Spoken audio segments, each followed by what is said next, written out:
Mtazamaji wa Tesha Eye, hapa tupo katika hospitali ya Mount Meru katika chumba cha kuhifadhia maiti, ambapo tumefika hapa mara baada ya vichanga vitano mapacha kuzaliwa na kufariki kwa wakati mmoja hapa katika hospitali hii ya rufaa ya mkoa wa Arusha ya Mount Meru. Watoto hawa inaelezwa walizaliwa wakiwa bado yatimiza miezi 9, yani watoto njiti walikuwa na takriban miezi 5 kuelekea miezi 6. Tumefika hapa kuzungumza na mzazi, mama pamoja na baba, wakizungumza namna ambavyo walifahamu kwamba wana watoto mapacha 5 tumboni, lakini hali ilivyotokea mpaka kupelekea kifo chao. Mimi ni France Alfred Simon Sengelela Teresia Tesha, na hii ni Tesha Eye. Kwa jina naitwa Robert Frank, ni baba wa mapacha 5 waliopoteza maisha. Yes, ndo tuko hapa tunaendelea na utaratibu mwingine. Walizaliwa ni jana kuamkia leo, yani jana usiku wa jana kuamkia leo. Nafikiri kwa mida saa 6 huko saa 7 usiku kuamkia leo. Yes, aliwapushi wote 5 kwa njia ya kawaida. Yes. It's miezi 6, ni miezi 6 sasa. Kidogo uchungu ulimwanza ghafla akiwa nyumbani.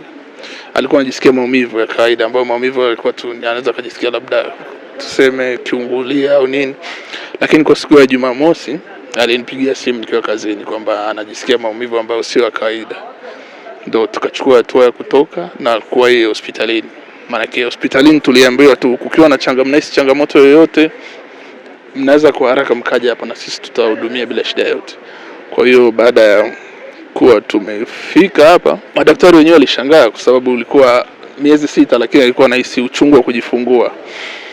Kwa hiyo baada ya hapo wakashauriana waweze kufanya namna yoyote ili waokoe maisha aidha ya mama au watoto. Yes, tulijua tangu mwanzo kabisa, maana walishapigwa ultrasound. Wakati tunaanza clinic tulifanikiwa kupiga ultrasound, wakaona ni mapacha 5. Kwa hiyo hata utaratibu wa yeye clinic na kufuatilia ulikuwa karibu sana. Kila Jumatatu tulihitajika kuwepo hospitalini, ndio kwa ajili ya kuchekiwa na vitu vingine. Na tulitoka hospitalini juzi, Jumatatu ya juzi, na kila kitu kilikuwa sawa. Alichekiwa, aliangalia, kila kitu kilikuwa kipo sawa. Kitu nashangaa ghafla ndo hali imebadilika ikawa hivyo. Watoto wenyewe walikuwa wazito, uzito wa watoto, yani si nikuelezeje. Watoto ni wingi wa watoto, unaelewa? Wingi wa watoto umefanya njia inakuwa inafunguka kabla ya muda husika kufika. Kwa anajifungua mtoto mmoja mmoja. Kila mtoto alipokuwa anajifungua, watoto walikuwa wanapelekwa kwenye chumba cha joto mpaka walipofikisha watoto 5, lakini mtoto wa 3 alifariki pale wakati ajifungua. Lakini watoto wengine 4 waliwekwa kwenye chumba cha joto, lakini haikupita hata masaa 24. Kila dakika tulikuwa tunapoteza mtoto mmoja, kila baada ya masaa kadhaa tulikuwa tunapoteza mtoto mmoja mpaka leo tumekamilisha wote. Na tunafikiri usiku au asubuhi leo wote walifariki. Watoto walikuwa jinsia tofauti, mchanganyiko wa kike wa kiume. Kwa wale ambao niliwashuhudia walikuwa wa kiume 2 na wa kike 2, lakini huyo mmoja alikufa mwanzo sikubahatika kumwona jinsia. Hivyo vimenihuzunisha kusema kweli, kwa sababu nilikuwa na furaha. Kwanza baada ya kugundua kwamba mke wangu ana mapacha 5, nilifurahi mno. So kama baba najiandaa kuwapokea watoto, lakini mipango ya Mungu ndio hivyo, haina makosa. Mzao wa kwanza kwa mke wangu, mzao wa kwanza. Kama ambavyo nimesema mwanzo, watoto walikuwa chini ya muda, kwamba miezi 6 ni kidaktari iko chini ya muda. Kwa hiyo wakasema uwezekano wa kusurvive kwa watoto ni 1% mno. Kwa hiyo walichokuwa nafanya kuwatoa watoto ilikuwa kuokoa maisha ya mama pia, maana mama alikuwa kwenye riski kubwa. Nafikiri kwa hilo madaktari wamepambana. Kama unavyoona mama anaweza hata kutembea, yuko sawa. Kikubwa ndio hivyo, tukumomba Mwenyezi Mungu. Yes. Mipango mazishi unazika wapi na mipango mazishi ndio tuko tunaendelea nayo hapo. Nafikiri baada ya muda mchache tutakuwa ratiba imekamilika. Familia ni hapa, lakini kutokana na familia eneo ni finyu kwa pale nyumbani, tunaangalia namna nyingine labda manispaa au vipi.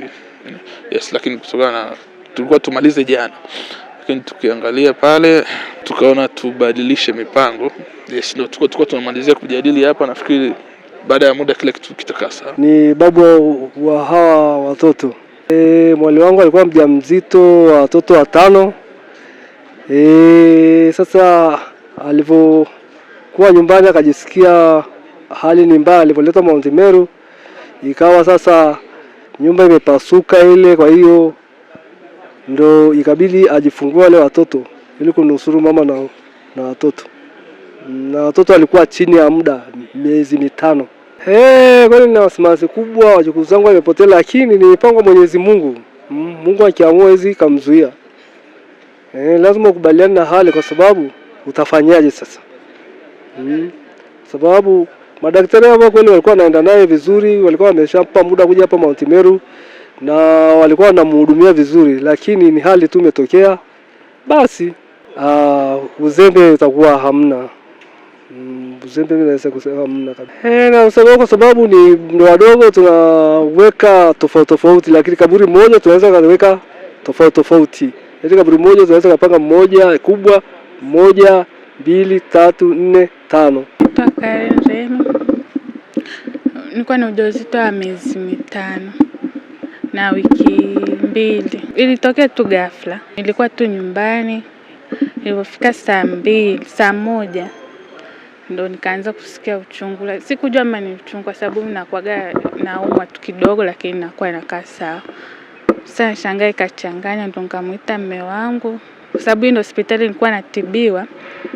Kwa hiyo kaambiwa tuje huku moja kwa moja, tusipitie sehemu nyingine. Ilifika kama saa 3 hivi ndo nikajifungua.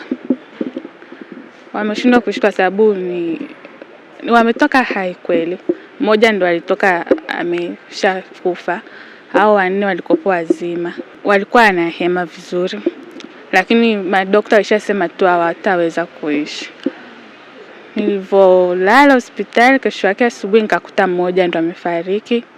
Ilipofika saa 9 2 pia wakafariki, nikabakiwa na mmoja ndo leo asubuhi nimeenda nikakuta naye pia amefariki. Nilikuja wiki iliyopita Jumatatu, waliona kabisa bado niko vizuri, wakaniambia tena, wakanipa kabisa wiki 2 za, kwa sababu mimi nahudhuria kila wiki hospitali na kuja kuonana na daktari specialist wa kina mama kabisa. Kwa hiyo wakaniambia sasa hivi unaendelea vizuri, ukae wiki 2. Alafu hiyo wiki inayofuata Jumatatu ambayo ni tarehe 3 ndo nije ambayo nipigwe sindano za mapafu ya watoto. Ndo haijafika, ndo ikatokea tu hivi.